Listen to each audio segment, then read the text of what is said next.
Welcome to Essence Group.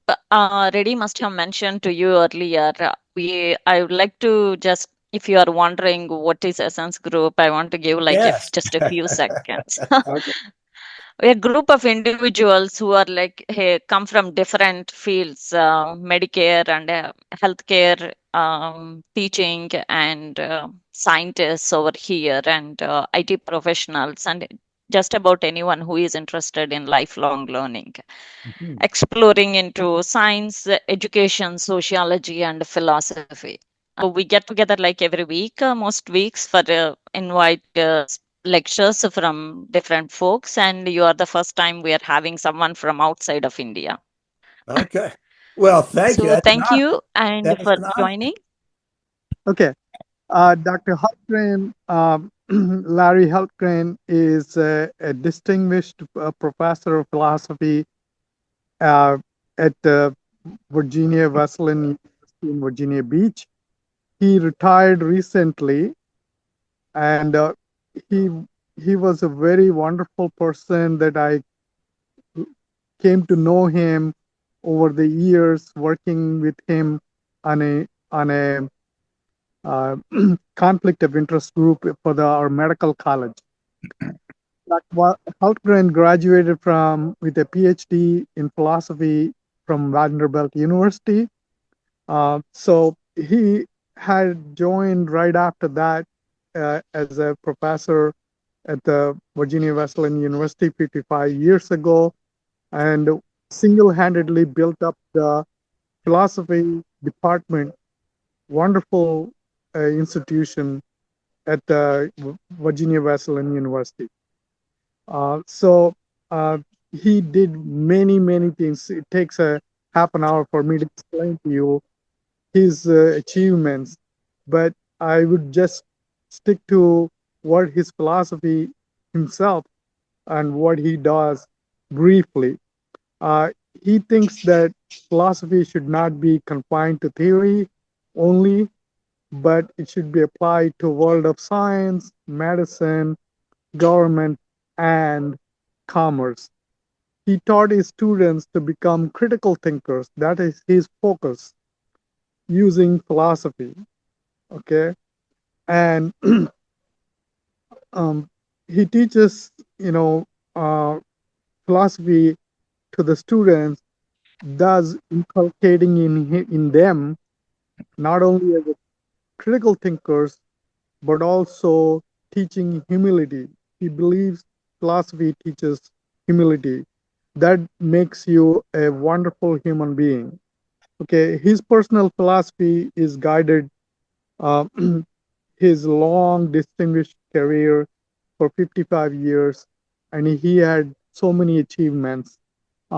So you can all look in his biography on the internet. So in the name of time, I'm going to hand over my microphone to Dr. Um, Hultgren to give us a wonderful talk. He always gives to everybody. Thank you. Well, thank you, Reddy. That's awfully kind. And the key from all that is I'm old.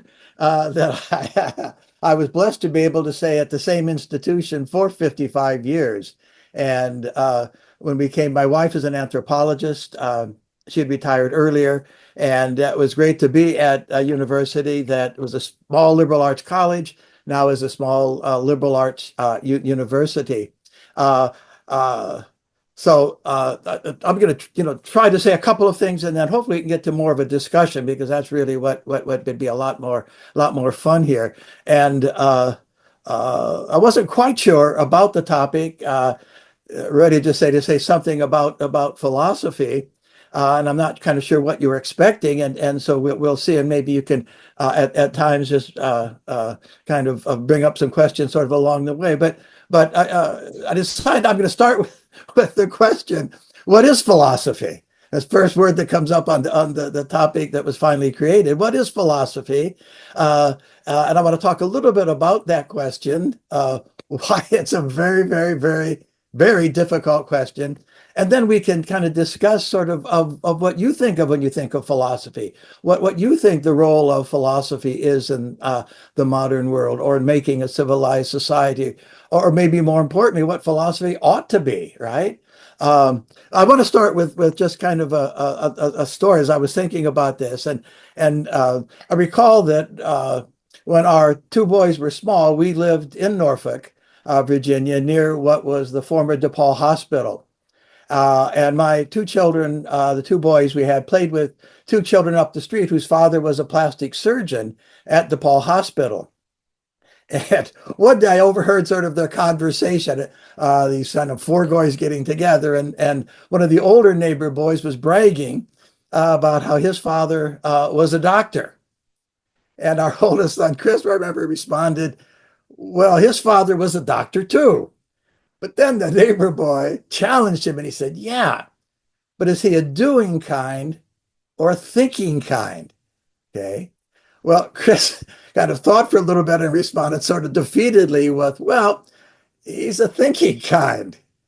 However, bless his heart, he thought for a moment and then he brightened up and he said, but he goes to school every day and he gets to play with Play-Doh. Now, I went out yesterday and because I don't know in India whether any of you played with Play-Doh or if you had children play with Play-Doh, but Play-Doh here, let me hold it up here, right, is like the silly putty. And so you get it in jars and you can make sort of things sort of out of it. And of course, obviously, Chris had confused Plato, right, with Play-Doh. And I've always remembered that story because, and especially this morning, this evening, I wish it were that easy to explain what I do. I could just bring out this jar, open it up, and show you what it is that I do. But I can't do that.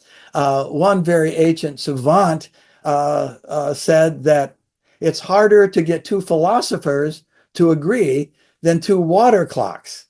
And many of you in science would kind of understand what those water clocks were and what that would mean.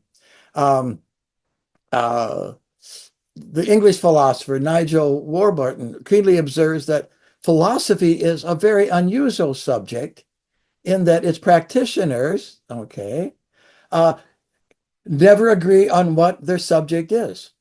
There are about as many different definitions of philosophy as there are philosophers, and obviously as many more definitions as other people.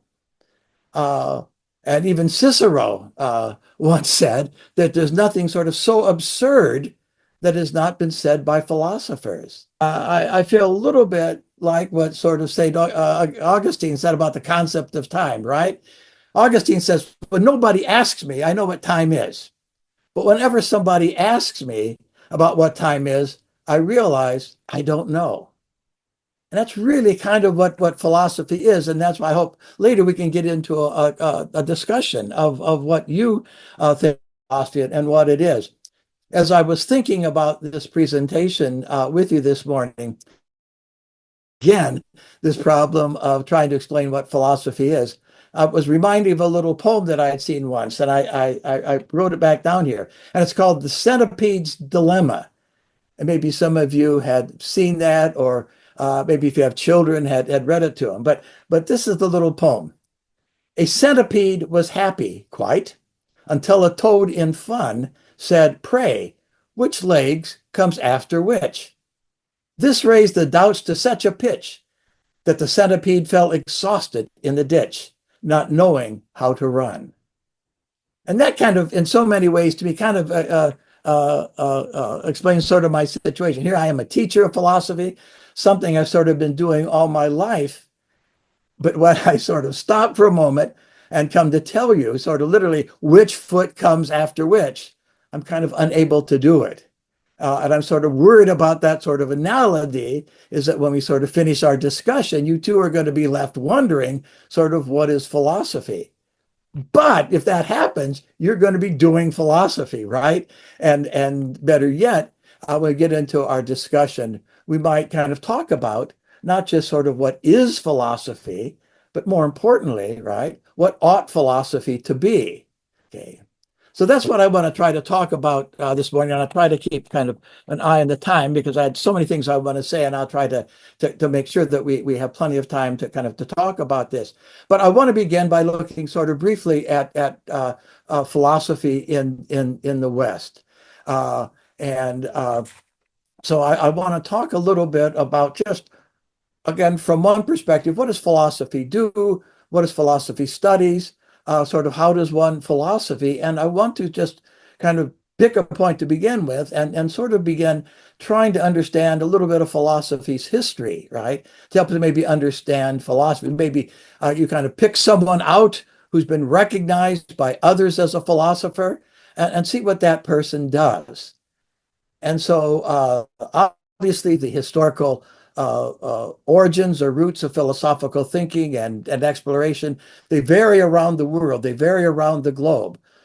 So I'm going to just sort of focus on sort of philosophy in the West, and maybe we can get into some non-Western views of philosophy with some view. That would be a lot of fun as well.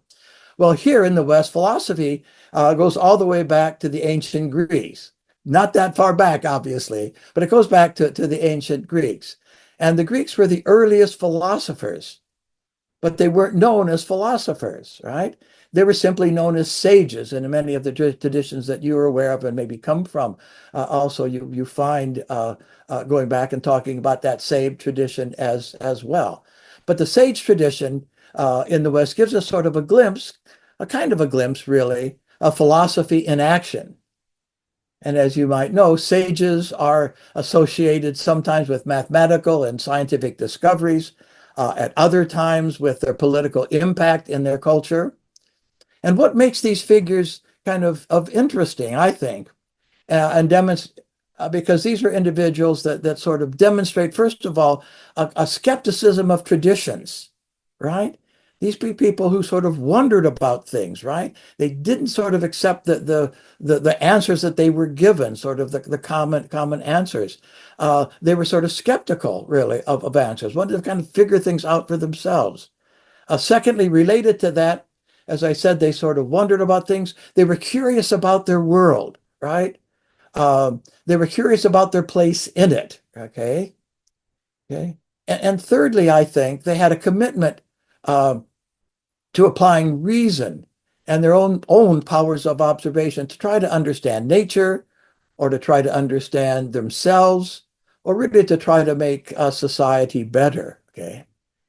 And so particularly in ancient Greece, which was sort of the modern, the source of modern Western thinking, that sage tradition kind of blends into a period that we now call sort of natural philosophy, right? And where we sort of begin, where it was a time when sort of what we now call philosophy and we sort of now call science were really one thing, right? They were really sort of one thing here. And these ancient philosophers or scientists really were trying to explain the world around them, primarily using naturalistic and rational methods, right? They didn't have the authority of priests, okay? So nobody sort of had to believe them, right? They had to kind of explain their ideas to others. They had to sort of defend using their own kind of observations and logic and reasoning to explain their ideas, okay? And they were also individuals who didn't accept things just because they had been said for a long time. You know, kind of everybody says this, or look at these traditions. Okay, and so the early Pythagoreans are somebody that we think of here, followers of that father of numbers Pythagoras, and they present us with a very interesting example of a community of philosophers who were engaged in trying to understand this natural world and their place in it. Right now, it's said that Pythagoras, that from our math classes really, was the first person in the 6th century before the Common Era to literally coin the term philosophy and to call himself a philosopher, right? Which is very kind of interesting. Now, before kind of philosophers sort of showed up here, human knowledge wasn't admired much, right? In the Greek tradition, it was the gods, the folks who lived up there on the super folks, right? Who lived up there on Mount Olympus, who knew everything. And we humans, we knew only a little bits and pieces that the gods sort of showed to give to us. Yeah. Now, Pythagoras was someone who, with his students, was not just working sort of on the Pythagorean theorem, but was really interested in all sorts of things. And Pythagoras once remarked that life resembles the Olympic Games, which we just sort of saw, right? Where some, as he says, come off to show their physical prowess and win prizes. Others come to sell trinkets to the crowds for monetary gain. And some are there who seek no profit other than to observe and to understand all that passes here. And he went on to say that so in life, some are influenced by the love of wealth and power, okay? Others are blindly led by a mad fever for power and domination.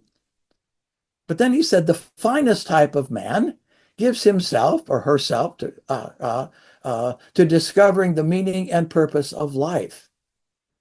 And obviously Pythagoras thought that himself and his students were these finest sort of human beings, right? Who were interested, right, in trying to understand this spectacle of life. And as according to legend, one time while he was at these Olympic Games, someone, kind of noticed him and said, I've seen you and your students out about asking questions and looking at things up in the heavens and on the earth and even kind of digging down into things sort of underground. What is it that you're doing, right? What do you call yourself? Sort of what do you do? And Pythagoras sort of thought for a moment. He said, only the gods are wise. Only the gods really have wisdom. My students and I, we're mere mortals. We're sort of mere human beings. We don't have that wisdom. But, okay, we're seeking it. Okay, we love this wisdom, right? We're trying to seek us. And so if you want to call us something, I guess you could call us philosophers.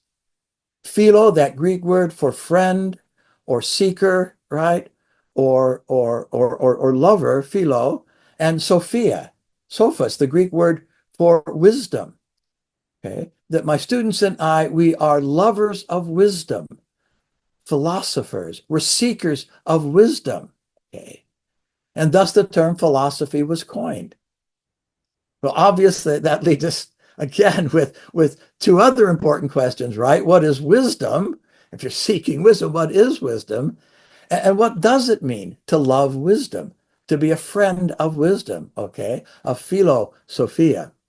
Okay. And these two questions and others obviously were picked up in the next century by Socrates, right? And so we kind of turn to Socrates because his life, well, first of all, philosophy is considered by most of us, especially in the West, as the father of philosophy, right? He's widely considered sort of paradigmatic, not only because of that philosophic life, but generally his talking about sort of how we ought to live, right? And not only that, but in the West, we refer to those philosophers, those earlier sages and people like Pythagoras who came before him. Now we historically refer to them as pre-Socratic philosophers, which again denotes how important a figure philosophy has been kind of in the West. But despite that sort of notoriety as sort of the father of philosophy, Socrates remains pretty enigmatic, as he probably was in his own life. As many of you know, he wrote nothing, right? All of our information about Socrates comes secondhand.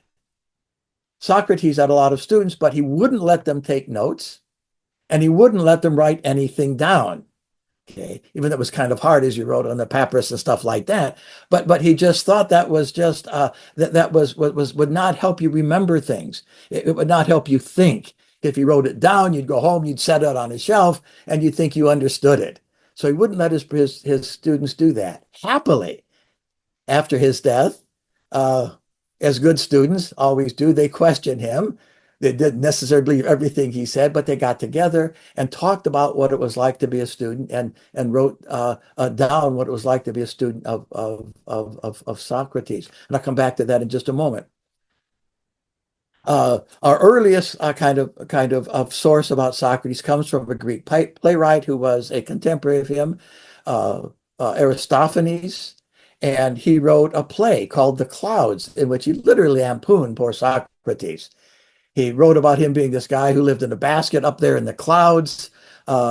He headed a thinkorama, right, for students, and the students that came to stay with him were taught sort of to question their parents, to question the Greek traditions, to disrespect the traditional gods. And he just made so much fun of Socrates. A second source was one of the students, Xenophon, who was a soldier and historian. Xenon probably didn't understand what was going on. I wrote down a comment. Xenophon once said about Socrates, "I was never acquainted with anyone who took greater care to find out what each of his companions knew." And in this moment, I'll talk about that. It kind of suggests that he really didn't get what Socrates was doing when Socrates would go out and discuss things with people.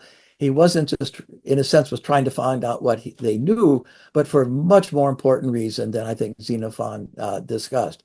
And it looks like, if you look at some of the materials from this period, Xenophon really didn't spend as much time as a student with Socrates as he sort of said he did. And his account is a fairly pedestrian kind of account of Socrates.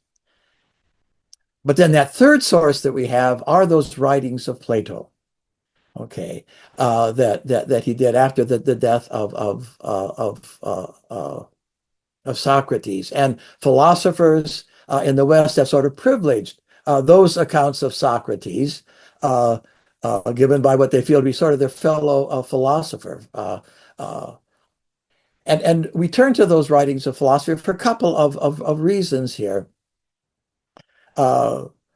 First of all, why don't we just say something about Plato, and then I'll move on to Socrates.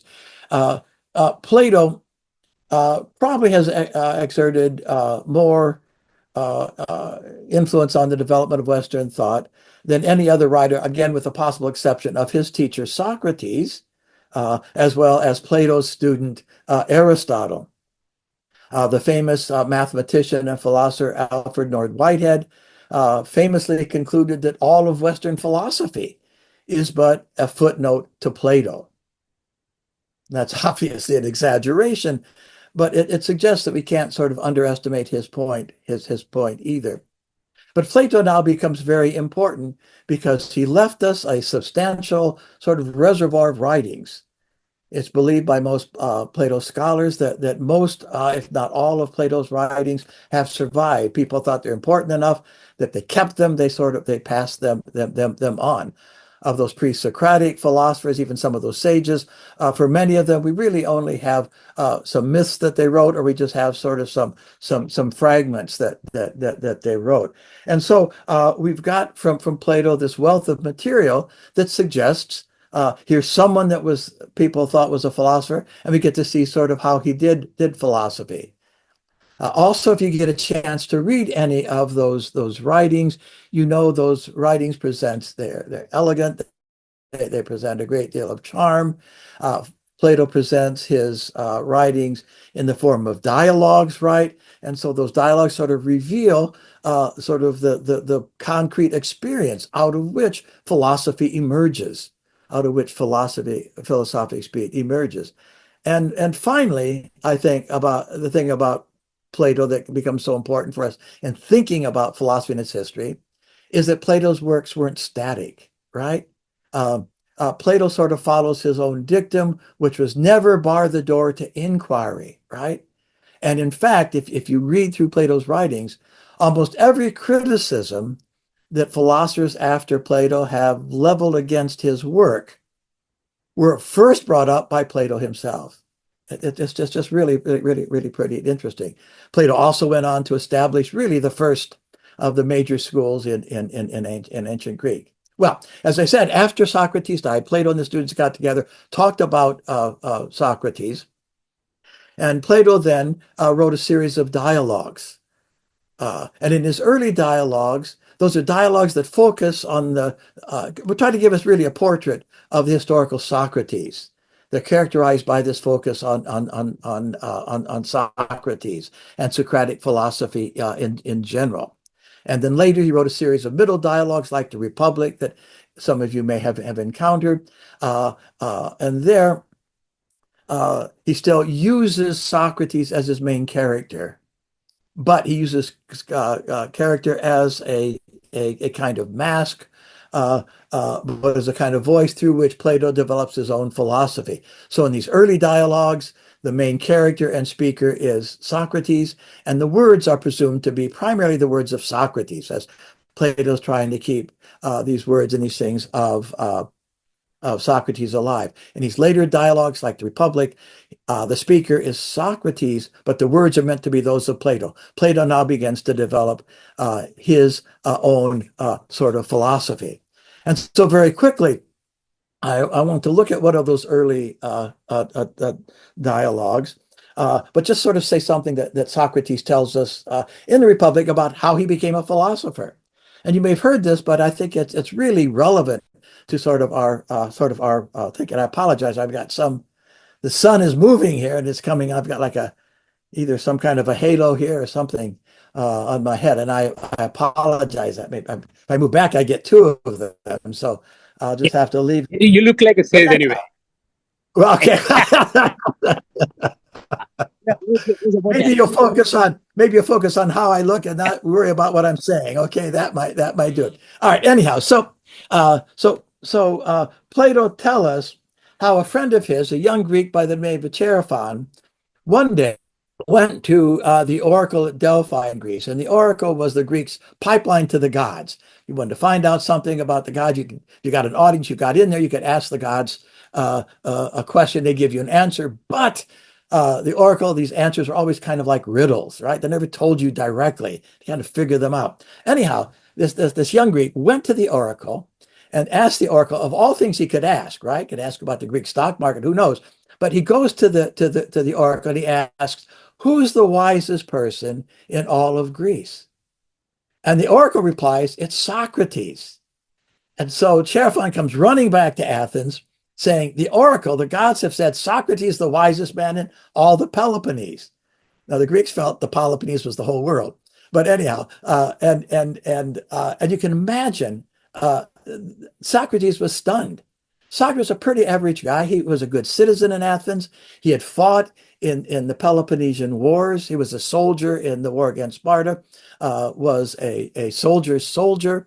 When he got back, he sort of served the democracy as he should. His mother was a midwife. His father was a stonemason, making those big stones for your trip to Greece to see all those Greek temples. And he was kind of training to become in the trade like his father. He just couldn't believe this. But he sort of found himself right in a dilemma, right? And you can imagine people are probably gathering outside his door, right? Wanting him to say something wise, wanting to find out why the gods had found him so wise. And he wasn't sort of sure what to do. The wife had kids, wanted to get on with things. But he was kind of clever. And he said, wait a minute. If the gods say that I'm wise, and I know I'm not, I can't go out there and just simply say the gods speak with a forked tongue, right? That'd get me in more trouble.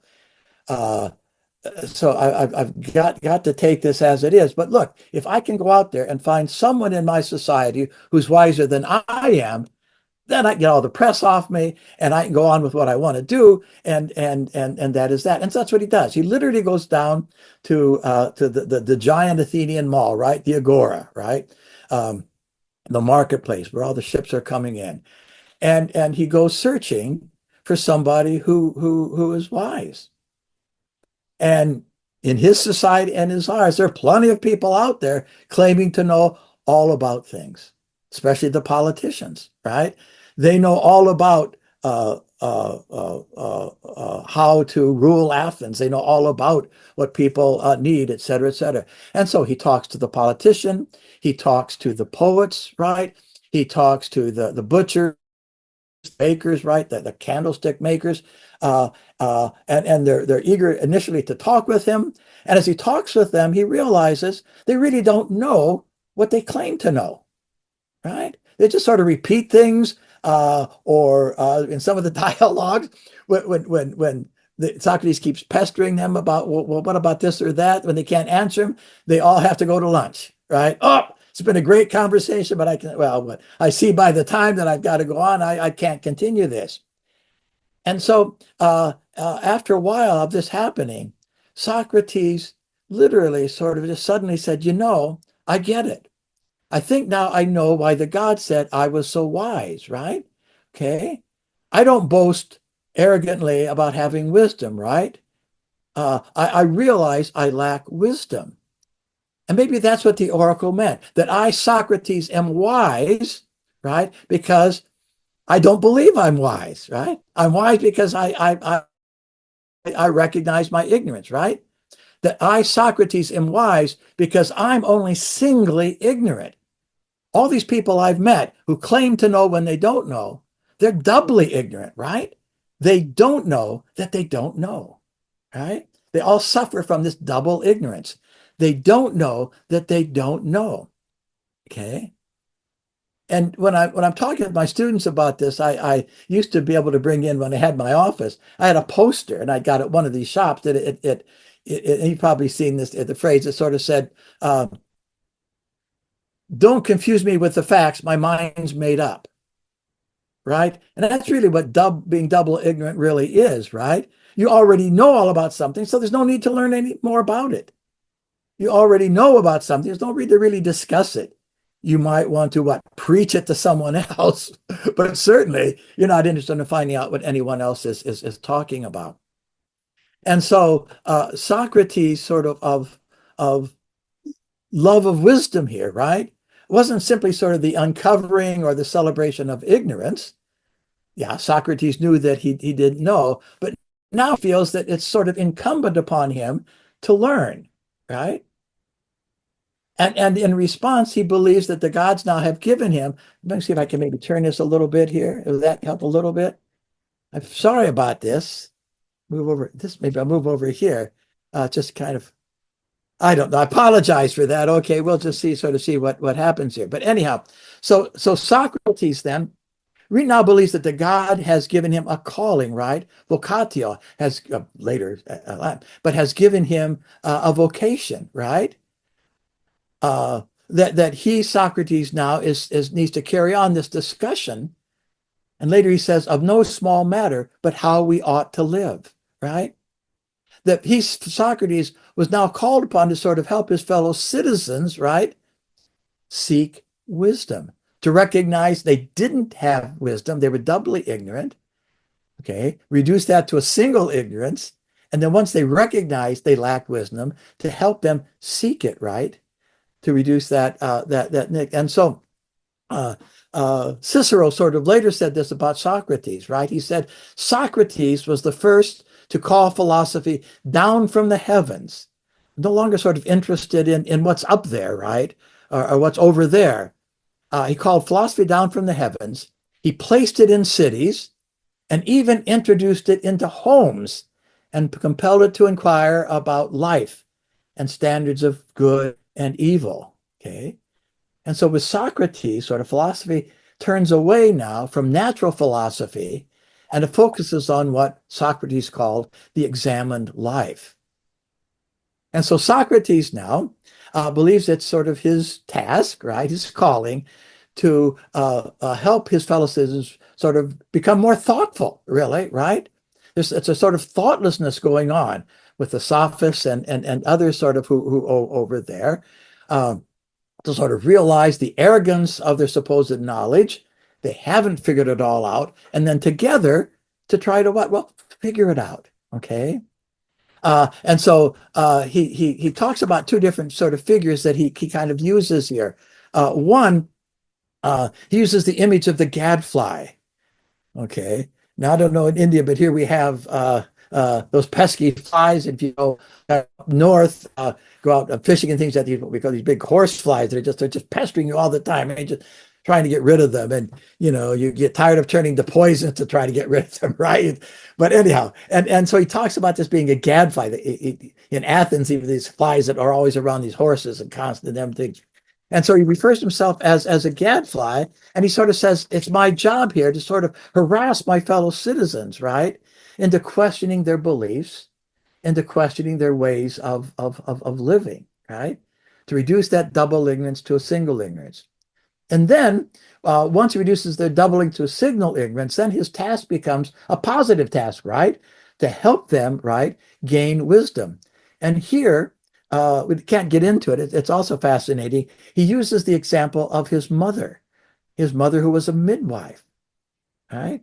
He says, look, the job of sort of philosophy here, right, examining life, is not to bring knowledge to someone, not to tell them what to think, but to help sort of think with them. He said, just as my mother was a midwife, she didn't bring you a child. Right? Oh, you want a child? Let me go get one. I'll be right back. What she did was help others give birth to their own child. And that's really what he says philosophy should be about, helping us give birth to our own knowledge, right? And for Socrates, it's done not just sort of an inner dialogue, but as he shows us, right, on the streets of Athens, right, it's something he does literally sort of outside the classroom, right, outside the book. Well, he doesn't write any books, okay, and it does in one sense sort of civically, and that's why as Reddy was sort of alluding to. I've not spent much time, doing a lot of writing, but I spent a lot of time kind of doing more what we're now calling, and I didn't realize at the time, kind of applied philosophy, practical philosophy, or sort of public philosophy.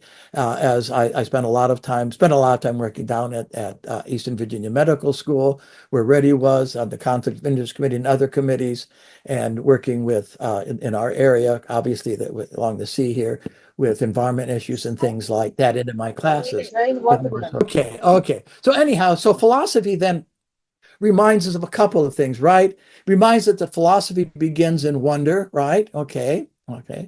But then we also see that these sort of earlier philosophers, devoted themselves to asking those big questions, right? Those so-called perennial questions, right? What is the meaning of life, right? Where did everything come from, right? What's the nature of reality? How ought I to live, right? Questions that lie at the heart, really, of the human condition.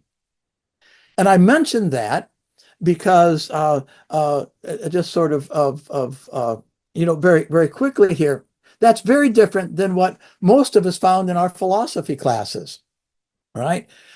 When I started sort of philosophy, it had sort of become just talking about these different, what became another sort of subject, right? You became another subject. And I mean, just in which a lot of the questions that I had sort of outside of class just didn't get into class. And things that did get into class really weren't things that I could sort of carry outside of class, kind of into my daily life. And I'll say a little bit more about that, but let me just kind of plug in one more piece here.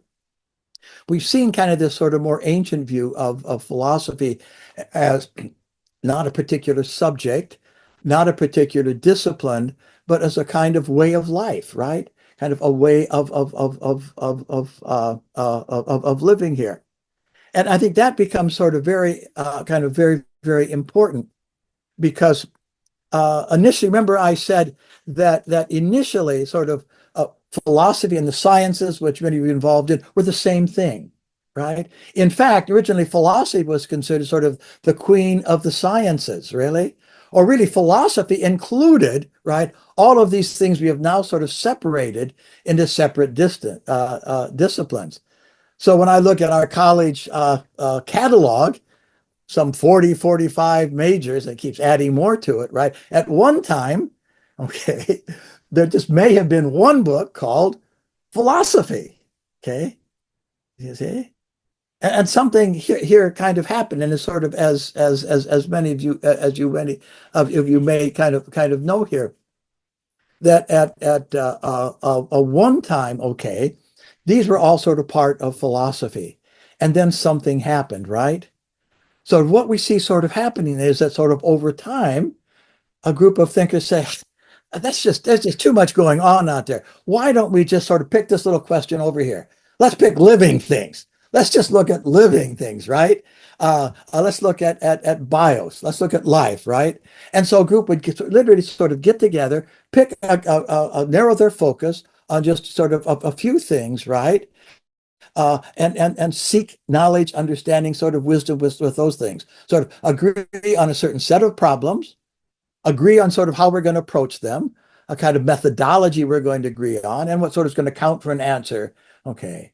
And so then sort of biologists sort of pull out those living things to study. We've got biology, right?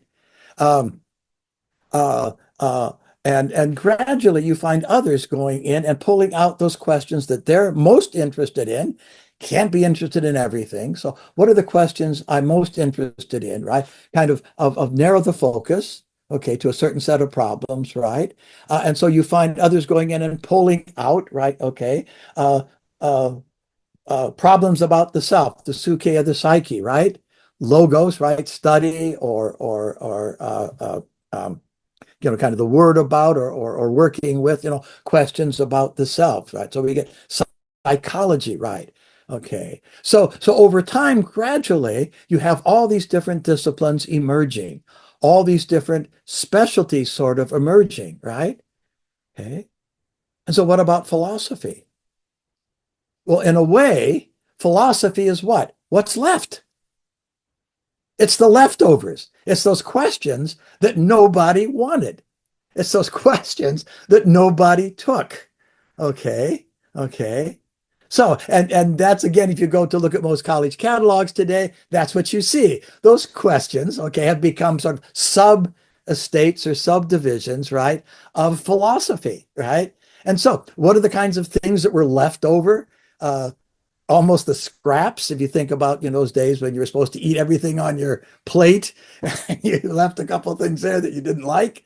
Well, what were those things that you didn't like that are over there on this plate of philosophy? Well, what we today call metaphysical questions, right? Again, those big perennial questions that we saw those sages and those sort of early philosophers dealing with, right? Not this particular thing or that particular being, not trying to add to the list of things, but really raising those questions about the nature of existence or the nature of reality, right? What is real? What does it mean to be, right? Who are we? Why are we here? Where is here, right? Is this all there is? Is there something more than this after this? Is there a difference between appearances and reality? Uh, can we make sense of things? Or is all that merely what? Sound and fury signifying nothing? And so people, again, kept those kind of questions alive and were working with those questions, became metaphysicians. Metaphysicians also kind of attempt to offer a more comprehensive account of all that exists, right? Kind of come, well, what is the meaning of being? Not this being or that being with a small b, but kind of ontology kind of thing. Okay. A second sort of set of problems or questions, okay, about our apprehension of reality were left over. As disciplines began to pursue knowledge in their various fields, philosophers wondered, well, what is knowledge? Is it possible to have knowledge? Okay. Can we ever really know anything? Must we be skeptical? Okay. Are there limits to our knowledge? So philosophers invented, okay, epistemology, right? Episteme, the Greek word for knowledge, again, logos, the study or word about something here. This sort of looking at the theory of knowledge, okay?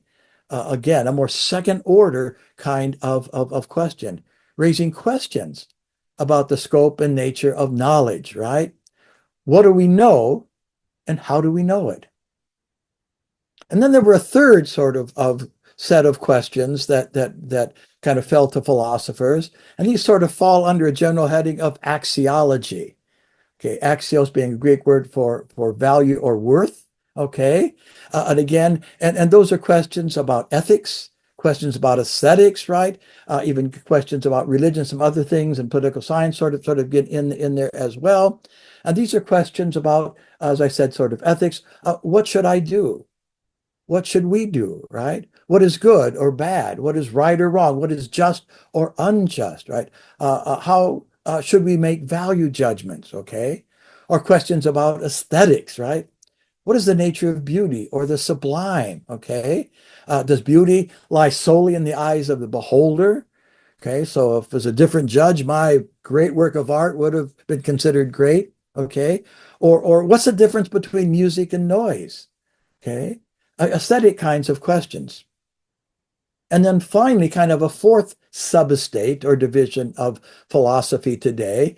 To help answer those questions, philosophers turn again, as they had before, to logos or to reason, okay? And thus it became concerned with logic or the nature of arguments or the nature of making an inference, right? And this further brought about a concern about language and the meaning of the words we use. And so by the 19th century in the West, philosophy itself now had become a specialized branch of university research and teaching. It had become its own sort of discipline here, right? As an academic study, this search for truth became increasingly detached from the concerns and problems of daily life, right? And this change, this development, was noted by the American author Henry David Thoreau, who lamented at one point. He said, "There are nowadays professors of philosophy, but not philosophers. Professors of philosophy, but not philosophers. To love wisdom," insisted Thoreau, okay, "is to live its dictates," he said. "It is to solve the problems of life, not only theoretically, but practically." Okay, interesting. And even Hegel, George Wilhelm Friedrich Hegel, who many of you, if you've started and put him down, a very important philosopher in history and a leading figure of the German philosophical tradition, kind of said this. He said, philosophy, okay, its goal, okay, is not to acquire wisdom as such, but to actually guide an individual, okay, in their own pursuit of learning and attaining a meaningful life that served a purpose. So here's Hegel, even Hegel, okay, kind of saying that has been lost by this time in the German universities, right? People were doing the kind of thing maybe he was doing, right? And given up thinking about a life worth living or a life of dignity, right? Or again, a kind of a meaningful life, but instead, okay, was doing some of these other things, okay. And so that's sort of what we see. And when I started my undergraduate work in the Jurassic days, right? Again, philosophy was really mostly concerned at that time primarily with kind of meta ethics. Okay, it was primarily concerned with wordsmithing. It was primarily concerned with the definition of words, right? Talking about the talk of things. Okay. And at the end of those courses in philosophy, and I can understand a lot of now the parents of my students when they talk about their journey in philosophy, just found it sort of a kind of a horrible kind of experience. Courses in philosophy were abstract, they were theoretical, they were detached from life. They were reflections on semantics and the logic of things, and those are important. But there's some other things that are missed by that. And in those days, in kind of the late 60s, one could sort of pass an ethics course in philosophy, in ethics, take a course in ethics when it was just simply talking about the talk of ethics. There'd be no talk in that course, right? About those then contemporary firestorms that were raging beyond the classrooms. The civil rights movement, arms control talks, Watergate, right? The American military movement in Southeast Asia. None of these were talked about in our philosophy classes. Okay. And Mary Warnock, a British philosopher who's a little bit older than I am, has referred to those days in philosophy as the most boring days of a philosopher because of that. Well, around that time, things in the United States begin to change, right? People, the public begin to be more concerned about moral and ethical issues that were left in the wake of a lot of the civil strife, that were left in the wake of a lot of new technical advances, particularly in the medical field. You find beginning of this birth of bioethics, and this is sort of how I came to be doing some work down in the hospitals in the area and down at Eastern Virginia Medical School, and met Reddy over some of these bioethical sort of issues. And philosophers sort of found their subject, or found as their subject, having to pay attention, okay, having to apply, okay, these ethics. Really had to sort of take their philosophy beyond the book and had to take it sort of outside the classroom, right? And many philosophers sort of found their subject matter coming alive again under their hands, and that was sort of fortunate, sort of here for kind of here for me. And now in a classic essay, and some of you are in the medical field, entitled "How Medicine Saved the Life of Ethics, If Not Philosophy," a philosopher, Stephen Toulmin, remind us in the United States how these practical problems that were going on sort of outside of our universities, it literally woke philosophers from their dogmatic slumber and these abstract problems and forced them to deal with practice. Okay. And this now becomes this that you begin to sort of see in philosophy departments more of a return to applied philosophy, or what is now referred to as practical philosophy, along with some of these traditions, because those are very important as well. But again, to sort of focus on subject, not merely as a subject of study, not merely as an academic subject, but kind of an art of living, of practice. Okay. And to see philosophy as a sort of invitation, in the words of Socrates, really to live an examined life. Okay. So I'm going to stop there because these are some of my own reflections, literally here on kind of on philosophy, give you kind of a little bit of a sense of at least one kind of quick foray through kind of a glance at the history of philosophy. But I'd really be interested in having you sort of think about when you see a title, right? The philosophy of, or philosophy. What do you think of when you think of philosophy? Do you think philosophy has any relevance to this contemporary world, or to, as the question sort of puts it, an attempt to sort of civilize we humans? What do you think philosophy is? What do you think about philosophy, or what do you think it ought to be? Is there any need to invite a philosopher back, right? Should you be one and done, right? What do you think? I'd be interested in hearing your thoughts.